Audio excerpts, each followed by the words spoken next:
Voilà déjà plus d'un mois que la petite Lola a été assassinée sauvagement, dans le 19e arrondissement de Paris.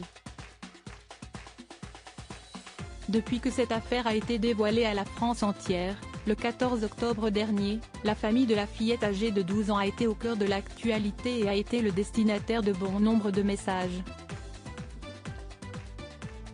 Mais le dernier en date n'est pas passé inaperçu. Comme l'ont rapporté nos confrères du Parisien, le dimanche 27 novembre, c'est le frère aîné de la victime qui a été visé et qui a reçu une vidéo particulièrement déplacée.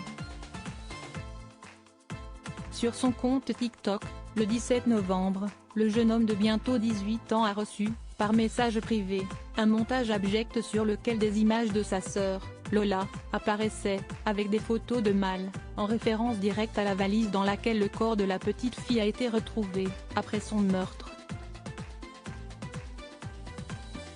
Une chanson était ajoutée à la fameuse vidéo ainsi qu'une question posée directement au frère de Lola pour savoir ce qu'il pensait du montage. La famille d'Aviette, toujours en plein deuil, a aussitôt alerté les autorités et ces dernières ont réagi rapidement. Il fallait montrer qu'il était hors de question de laisser impuni ce genre de choses, révèle une source proche de l'enquête. C'est le pôle national de lutte contre la haine en ligne du tribunal judiciaire de Paris qui s'est donc chargé de retrouver, facilement, l'adresse IP utilisée pour envoyer la vidéo.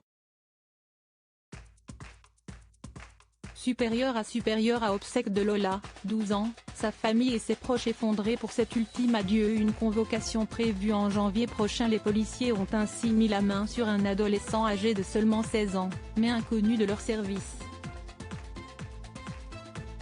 Celui-ci est décrit, d'après une source, comme un individu psychologiquement perturbé qui serait amateur de vidéos gore. L'auteur du montage a été placé en garde à vue pour violence avec quitte de moins de 8 jours et apologie d'un crime.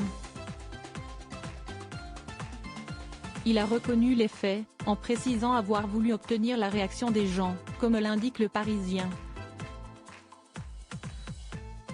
L'adolescent se serait également montré indifférent et froid lors de son audition au tribunal d'Évrerie.